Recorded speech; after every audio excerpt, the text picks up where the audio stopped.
I don't know if you can see it, but the wind is really just whipping that around, and that could be part of the spread.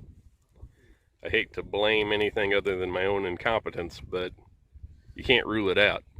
As you may recall from our previous range session, we have two groups illustrated here. The group circled in red was shot with Hornady factory ammo, 100 grain American whitetail, and it wasn't good through this rifle. The group circled in green, however, was our initial attempt at a hand load made specifically for this rifle.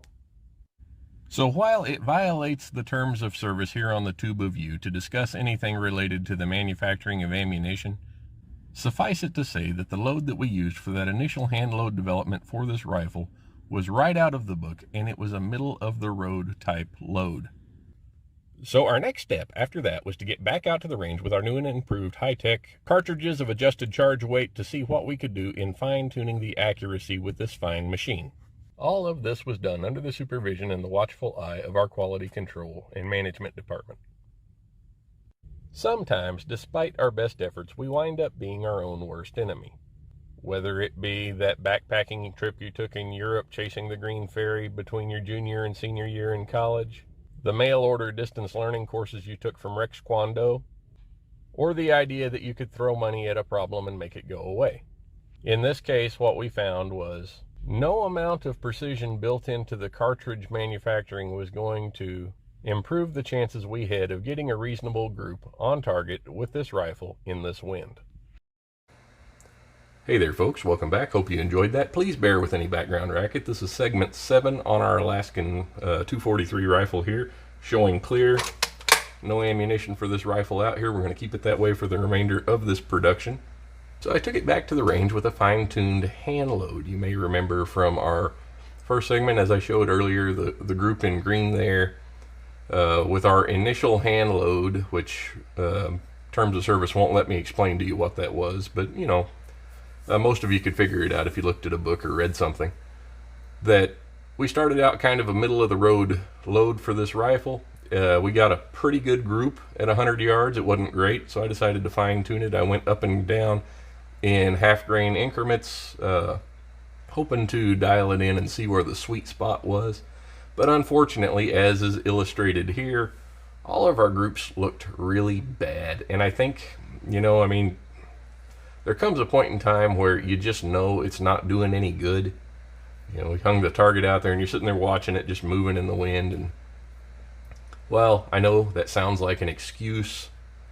Understanding, of course, that just to get to the range is a 1-hour round-trip commute. I have to plan it on a day off. I generally plan it well over a week in advance so that I can lay the time aside to get out there. And I can't control the weather. And while more than likely when I actually take the rifle out on a deer hunt, there's going to be some wind there too, the target's not going to be moving around because of the wind, at least not as much as that piece of paper was hanging on chicken wire. So while our efforts to dial in that sub-minute of angle group out at the range the other day were in vain, I'm comfortable enough with the rifle now to know that we're on the right track. This rifle, a Winchester Model 70 circa 1990, does have an adjustable trigger. It has been adjusted very good. I do not have a proper trigger pull gauge, so I can't tell you right what it is. Hopefully that'll change sometime in the near future. But what can I say? So far we still have not achieved the group size that we're after with this. I think a lot of it did have to do with that wind, but part of it could be a couple of issues with the rifle that we're going to address before we take it out again.